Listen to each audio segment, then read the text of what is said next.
Hey guys, 9JK here giving insight to the Korean culture. In today's video, I'm going to be telling you a brief history about the division of Korea.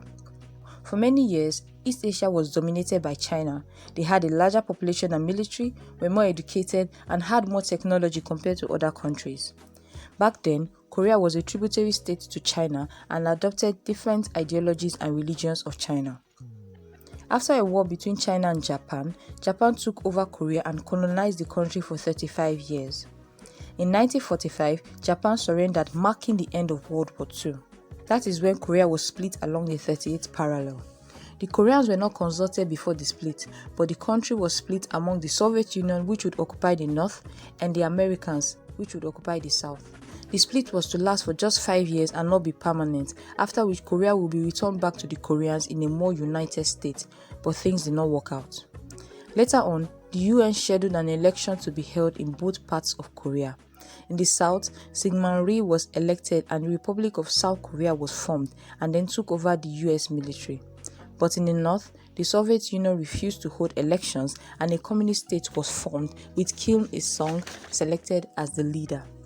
By 1949, all US and Soviet forces withdrew from Korea and the Soviet and the Communist China armed North Koreans with weapons and funding, but the US were not so generous with arms, which left the South unprepared for war.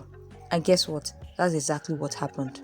On June 25, 1950, North Korea invaded the South in an attempt to unify the whole Korean peninsula under communism. And it looked like they were winning because they had taken over almost all of the South. Later on, a United Nations military effort made up of mainly US forces came to the aid of the South Koreans and pushed the North Koreans back across the border. In October 1950, the UN and South Korean forces crossed the border to finish the war but were met by a surprise Chinese troops who came to help the North Koreans.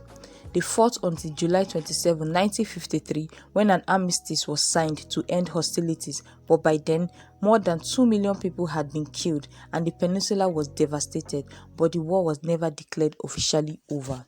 As the time went by, the two countries grew in different ways.